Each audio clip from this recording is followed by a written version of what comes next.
নমস্কাৰ সকলোকে স্বাগতম জনাইছো এছমিছ স্কুল নামৰ এই চেনেলটিলৈ। আমি আগন্তুক এডিআৰই পৰীক্ষা বা তেনেকুৱা কম্পিটিটিভ এক্সামবিলাকৰ কাৰণে কিছুমান জিকে পঢ়ি আছো আৰু আজি লৈ আহিছো হিষ্ট্ৰীৰ কিছুমান ইম্পৰ্টেণ্ট MCQ। আৰু সকলোৱে জানে হিষ্ট্ৰীটো বহুত ইম্পৰ্টেণ্ট পাৰ্ট হয় আৰু ইয়াৰ বিভিন্ন প্ৰশ্ন যিকোনো কম্পিটিটিভ এক্সামবিলাকতে দেখিবলৈ পোৱা যায়। সেইকাৰণে আজি আমি ইণ্ডাছ ভেলী চিভিলাইজেশ্যনৰ যিটো এনচিয়েণ্ট হিষ্ট্ৰীৰ এটা পাৰ্ট হয় তাৰে আমি হিন্দু সভ্যতাৰ বিষয়ে কিছুমান MCQ ডিছকাছ কৰিম। আই হোপ ভিডিঅ'টো আপোনালোকৰ বাবে হেল্পফুল হ'ব আৰু এনেকুৱা ভিডিঅ' পাই থাকিবলৈ চেনেলটো ছাবস্ক্ৰাইব কৰিবলৈ নাপাহৰিব আৰু যদিহে ভাল লাগে তেনেহ'লে লাইক কৰিব। চ' বেছি দেৰি নকৰি let's get started. Indus valley চিভিলাইজেশ্যনৰ আমাৰ ফাৰ্ষ্ট কুৱেশ্যনটো হৈছে In which modern day countries did the Indus Valley civilization primarily exist? এতিয়াৰ মডাৰ্ণ যুগৰ কোন কেইখন মানে দেশত এই হিন্দু সভ্যতাৰ অৱস্থিতিটো আছিল? ইয়াৰ এনচাৰটো হ'ব ইণ্ডিয়া এণ্ড পাকিস্তান। ইণ্ডিয়াৰ উপৰিও পাকিস্তানৰ বিভিন্ন অংশৰ মানে সামৰি পেলাই ইণ্ডাছ ভেলী চিভিলাইজেশ্যনটো গঢ় লৈ উঠিছিল। চ' ইয়াৰ কাৰেক্ট এনচাৰটো হ'ব ইণ্ডিয়া এণ্ড পাকিস্তান। এতিয়া আহিছোঁ আমি next question. What is the approximate time period during which Indus valley civilization thrived? So' প্ৰশ্নটো হৈছে যে কোনখিনি টাইম পিৰিয়ডত কোনখিনি সময়কালত এই সভ্যতা আছিল বা এই সভ্যতাৰ গঢ় লৈ উঠিছিল। যিহেতু আমাৰ অসমৰ কম্পিটিটিভ এক্সামবিলাকত বিভিন্ন ডেট বা চন থকা বিভিন্ন ধৰণৰ প্ৰশ্ন অহা দেখা যায়। সেইকাৰণে আপোনালোকে এই টাইম পিৰিয়ডবিলাকো মনত ৰাখিবলৈ চেষ্টা কৰিব। চ' আমাৰ এনচাৰটো হ'ব 3000 BCৰ পৰা 1500 BC লৈ ইয়াৰ ইণ্ডাছ ভেলীৰ সময়কালটো আছিল ইণ্ডাছ ভেলী সভ্যতাৰ। ঠিক আছে, নেক্সট কুৱেশ্যনটো হৈছে আমাৰ What is the largest city of Indus Valley civilization? So Indus Valley যদি আমি সকলোতকৈ লাৰ্জেষ্ট চিটিৰ কথা কওঁ তেনেহ'লে লাৰ্জেষ্ট চিটি আছিল মহেঞ্জো-দাৰো। চ' শুদ্ধ এনচাৰ হ'ব মহেঞ্জো-দাৰো। নেক্সট কুৱেশ্যন আছে আমাৰ Indus Valley people had a script that remains undeciphered. What is this script called? So Indus Valley peopleবিলাকৰ বিভিন্ন ধৰণৰ স্ক্ৰিপ্ট পোৱা গৈছিল আৰু সেই স্ক্ৰিপ্টবিলাক এতিয়াও মানে ডিকোড কৰিব পৰা হোৱা নাই, ডেচিফাৰ কৰিব পৰা হোৱা নাই। চ' সুধিছে যে এই স্ক্ৰিপ্টবিলাকক কি বুলি কোৱা যায়। চ' আমাৰ অপশ্যনবিলাক আছে সংস্কৃত, কিউনিফৰ্ম, হৰপ্পান স্ক্ৰিপ্ট আৰু হাইৰোগ্লিফিক্স। চ' ইয়াৰ শুদ্ধ এনচাৰটো হ'ব হৰপ্পান স্ক্ৰিপ্ট বা ইণ্ডাছ স্ক্ৰিপ্ট বুলিও কয়। চ' এনচাৰ হ'ব হৰপ্পান স্ক্ৰিপ্ট। ঠিক আছে, নেক্সট প্ৰশ্নত আহিছোঁ এতিয়া। Which river was most central to the geography and life of the Indus valley civilization? So' Indus ভেলীৰ মানুহখিনিৰ কাৰণে কোনখন ৰিভাৰ চবচে ইম্পৰ্টেণ্ট আছিল বা মষ্ট চেণ্ট্ৰেল আছিল, আশে পাশে আছিল? তাৰ উত্তৰটোতো সকলোৱে জানে। ইয়াত অপশ্যন আছে গংগা, যমুনা, ইণ্ডাছ আৰু ব্ৰহ্মপুত্ৰ। চ' অবভিয়াছলি ইণ্ডাছ ৰিভাৰ বা সিন্ধু নদীৰ পাৰত গঢ় লৈ উঠা বাবে ইয়াক কি বুলি জানো আমি? হিন্দু সভ্যতা বা ইণ্ডাছ ভেলী চিভিলাইজেশ্যন বুলি জানো। চ' নেক্সট কুৱেশ্যন আছে আমাৰ what type of government or ruling system is believe to have existed in the Indus valley civilization? So' সেইটো সময়ত ইণ্ডাছ ভেলীত কেনেকুৱা ধৰণৰ গভৰ্ণমেণ্ট বা ৰুলিং ছিষ্টেম চলিছিল তাৰ বিষয়ে কুৱেশ্যন সুধিছে। মনাৰ্কি, ৰিপাব্লিক, অলিগাৰ্কি আৰু থিঅ'ক্ৰেচি।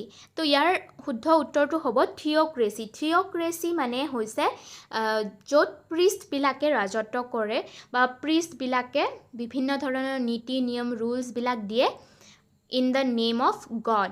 ভগৱানৰ নামত মানে বিভিন্ন ৰুলছ ৰেগুলেশ্যনছবিলাক দি পেলাই এখন ঠাই চলায়, তাক কি বুলি কয়? থিঅ'ক্ৰেচি বুলি কয়। আৰু ইণ্ডাছ ভেলীৰ চিভিলাইজেশ্যনৰ যিটো ছিষ্টেম আছিল সেইটোক আমি থিঅ'ক্ৰেচি বুলি ক'ব পাৰোঁ। এতিয়া আহিছোঁ next question. What is the purpose of the great bath found in the archaeological site of Mohenjodaro? মহেঞ্জো-দাৰোত যিটো গ্ৰেট বাথ আছে তাৰ ছিগনিফিকেঞ্চ কি বা তাৰ কাম কি আছিল? তাৰ কাম আছিল ৰিচুৱেল বাথিং। তাতে তাৰমানে বিভিন্ন নীতি নিয়ম মানি পেলাই ধৰ্মীয় মানে কাৰণত তাত ৰিচুৱেল বাথিং কৰা হৈছিল। অবভিয়াছলি গ্ৰেট বাথৰ কথা কোৱা হৈছে যিহেতু ষ্ট'ৰেজ অফ গ্ৰেইনছটো নহয়ে, ৱৰ্শ্বিপ অফ ডেইটিজো নহয়, কাৰণ মন্দিৰ নহয়, এইটো এটা গ্ৰেট বাথ। কিন্তু পূজা ধৰ্মীয় অনুষ্ঠানৰ কাৰণে তাত মানে পবিত্ৰতাৰ কাৰণেও কিছুমানে মানে বিশ্বাস কৰিছিল যে পবিত্ৰতাৰ কাৰণে তাতে আমি যেনেকৈ গংগাত গা ধুৱে মানুহে পবিত্ৰতাৰ কাৰণে বা ধৰ্মীয় ৰিজনত, তেনেকুৱা ৰিচুৱেল বাথিং তেওঁলোকৰো হৈছিল, মিলিটাৰী ট্ৰেইনিঙো নহয়। ঠিক আছে, নেক্সট কুৱেশ্যনত গৈছোঁ এতিয়া। The Indus valley civilization had a remarkable system of weights and measures based on which material. তেওঁলোকে কি মেটেল ব্যৱহাৰ কৰিছিল সেই সময়ত? যিবিলাক মুদ্ৰা আছিল বা ৱেইটছ আছিল, ওজন জোখাৰ কাৰণে যিবিলাক বস্তু ব্যৱহাৰ হৈছিল, সেইবিলাক কি মেটেৰিয়েলেৰে বনোৱা হৈছিল বুলি সুধিছে। যদিহে আপোনালোকে অলপ হ'লেও এনচিয়েণ্ট হিষ্ট্ৰীৰ বিষয়ে পঢ়িছে তেতিয়াহ'লে গমেই পাব যে কপাৰ সেইটো সময়ত বহুত ব্যৱহাৰ হৈছিল। কপাৰৰ তেতিয়া আৱিষ্কাৰো কপাৰৰ সেইটো সময়তে সিন্ধু সভ্যতাৰ সময়তে হৈছিল। চ' তেওঁলোকে যিবিলাক এই মেটেৰিয়েল হিচাপে ইউজ কৰিছিল ৱেইটছ বা মেজাৰ্ছবিলাকৰ কাৰণে, সেইটোত কি ইউজ কৰিছিল? কপাৰ ইউজ কৰিছিল। কি ধাতুৰ ব্যৱহাৰ কৰিছিল প্ৰশ্ন হ'ব পাৰে। নেক্সট কুৱেশ্যন আহিছোঁ, what is one of the prevailing theories about the decline of the Indus valley civilization? Indus valley civilization যে ডিক্লাইন হ'ল তাৰে কাৰণে মানে বিশ্বাসযোগ্য বা বহুত মানে ফেমাছ থিয়ৰিটো কি? কিয় মানে ইণ্ডাছ ভেলী শেষ হৈছিল? Invasions by Aryans, natural disasters like flood and earthquakes, over use of resources. So' ইয়াতে ইনভেজন বাই আৰিয়ানছ।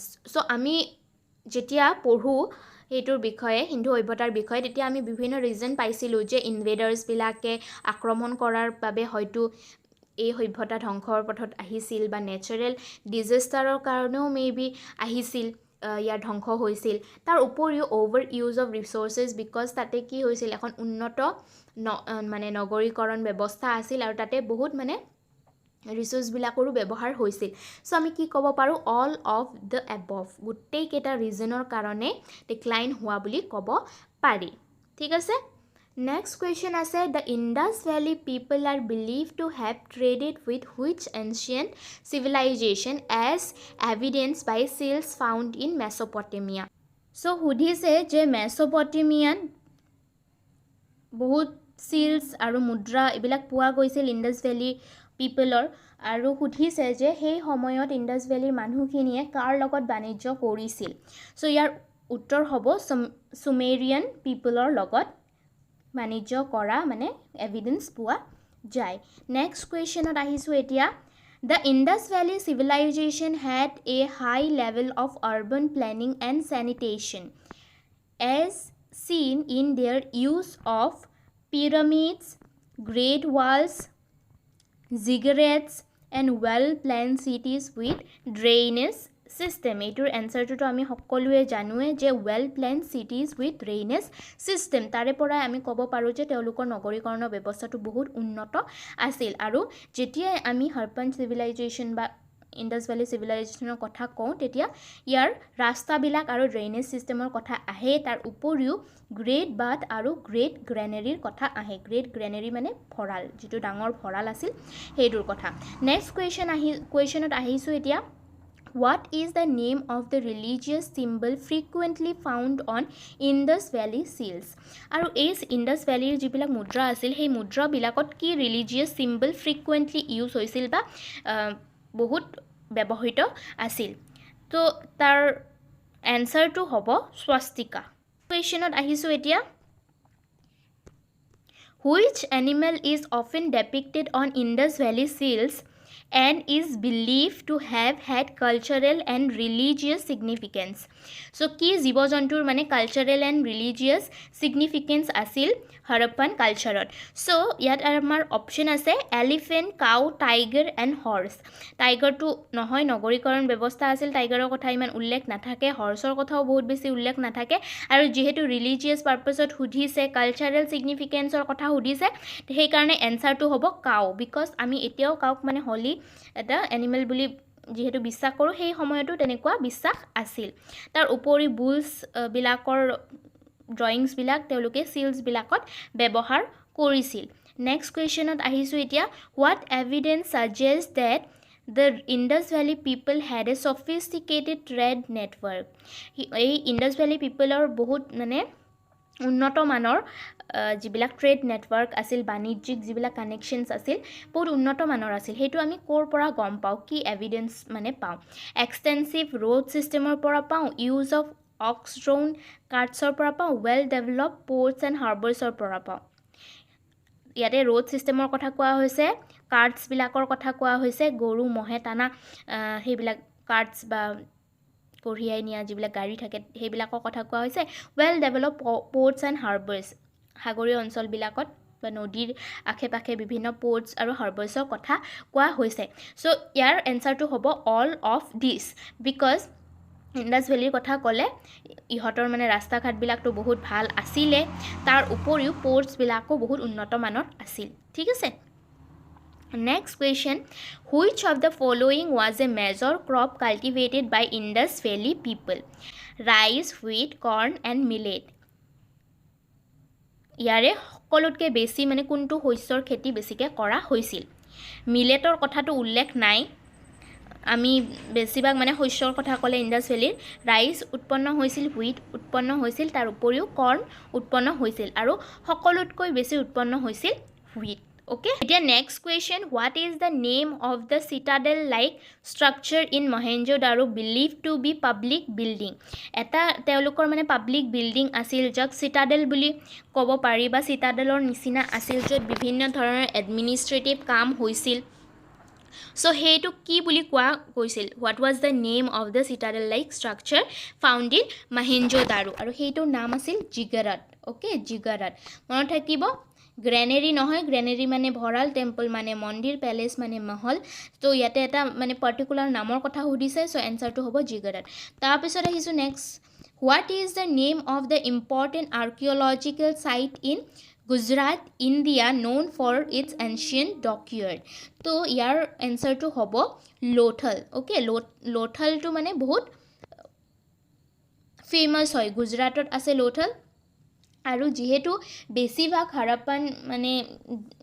হাৰাপ্পান কালচাৰৰ বেছিখিনি এৰিয়াই পাকিস্তানত ৰৈ গৈছে কিন্তু আমাৰ ভাৰতৰ কথা ক'লে এই লোথলটো বহুত ফেমাস হয় আৰু ইয়াৰ যিটো ডকয়াৰ্ড আছিল মানে শিপছবিলাক ৰখা জাহাজবিলাক ৰখাৰ কাৰণে যিটো পোৰ্ট বন্ধা হৈছিল সেইটো ডকয়াৰ্ড বুলি কোৱা হয় সেইটো বহুত ফেমাস আছিল এতিয়া নেক্সট কোৱেশ্চন আছে What material was commonly used for the construction of buildings in the Indus Valley civilization? সেইটো সময়ত কনষ্ট্ৰাকচনৰ কাৰণে ঘৰ বা বিল্ডিং বিলাক বান্ধিবলৈ কি মেটেৰিয়েল ব্যৱহাৰ কৰা হৈছিল কমনলি কি মেটেৰিয়েল ব্যৱহাৰ কৰা হৈছিল সুধিছে সো মাড ব্ৰিক্স ওকে তেওঁলোকে মাড ব্ৰিক্স ইউজ কৰিছিল আৰু তাৰ উপৰিও বেকড ব্ৰিক্স বিলাকো ইউজ কৰিছিল বেকড মানে পুৰা মাটিৰ ইটা বনাই পেলাই কি কৰিছিল হিহতে ব্যৱহাৰ কৰিছিল সো এনসাৰটো হ'ব mud bricks next question Which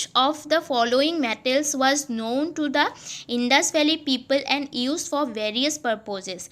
Iron, bronze, gold and silver. ইয়াৰ এনসাৰটো দিব পাৰিবই ইয়াৰ এনসাৰটো হ'ব bronze ঠিক আছে নেক্সট প্ৰশ্ন আৰু আমাৰ এইটো ভিডিঅ'ৰ লাষ্ট প্ৰশ্ন What is the likely reason for the decline of Indus Valley script and language? তো অপশন কেইটা আছে যে আমাৰ যেটো হিন্দু সভ্যতা আছে তাৰ মানে ডেক্লাইনৰ বা ইয়াৰ ইণ্ডাছ ভেলী যিবিলাক স্ক্ৰিপ্ট আছে ল্যাঙ্গুৱেজ আছে সেইবিলাক ডেচিফাৰো কৰিব পৰা নাই বাট হি একেবাৰে ধ্বংস হৈ গৈছে আমাৰ মানুহৰ লগত আৰু তাৰ মানে কি নাই এতিয়া মানে কন্টিনিউটি নাই আৰু শেষ হৈ গৈছে একেবাৰে ধ্বংস হৈ গৈছে সেই কাৰণে আমি তাক ডেচিফাৰ কৰিব পৰা নাই যদিহে এইটো চলি থাকিল হয় আমাৰ মাজত তেনেহলে আমি হেতু আৰামসে বুজিব পাৰিলো হয় ন স্ক্ৰিপ্ট বিলাক ল্যাঙ্গুৱেজ বিলাক যেটো আমি বুজিব পৰা নাই তাৰ কন্টিনিউটিটো নোহোৱা হৈ গৈছে সো সুধিছে যে what is the reason of decline The option আছে invasion by other civilization, migration of the people, natural disasters, still a subject of debate. So কৈছে যে বিভিন্ন মানুহে ইনভেজন কৰিছিল আক্ৰমণ কৰিছিল সেই কাৰণে নেকি নে মানুহবিলাকে বেলেগ ঠাইলৈ মাইগ্ৰেট কৰিছিল গুছি গৈছিল আৰু নহলে নেচাৰেল ডিজাষ্টাৰবিলাকৰ কাৰণে হেৰাই গৈছিল নেকি স্ক্ৰিপ্টবিলাক বা লেংগুৱেজটো তেনেকৈ কৈছে আৰু ফ'ৰ্থ অপশ্যনটো আছে still a subject of debate আৰু এইটো মানে এতিয়াও চিয়'ৰ নহয় এতিয়াও মানে এটা তৰ্কৰ বিষয় বুলি কৈছে চ' এনচাৰটো এইটোৱে হ'ব যে still a subject of debate ঠিক আছে চ' আজিলৈ এইখিনিতে সামৰিছোঁ নেক্সট ভিডিঅ'ত আকৌ আমি ইণ্ডাছ ভেলীৰ কিছুমান প্ৰশ্ন ডিছকাছ কৰিম আৰু তেনেকৈ আমি বিভিন্ন প্ৰশ্নৰ উত্তৰ ডিছকাছ কৰি যাম যদিহে ভিডিঅ'টো ভাল লাগিল তেনেহ'লে লাইক শ্বেয়াৰ আৰু ছাবস্ক্ৰাইব কৰিবলৈ নাপাহৰিব থেংক ইউ ফৰ ৱাচিং বাই বাই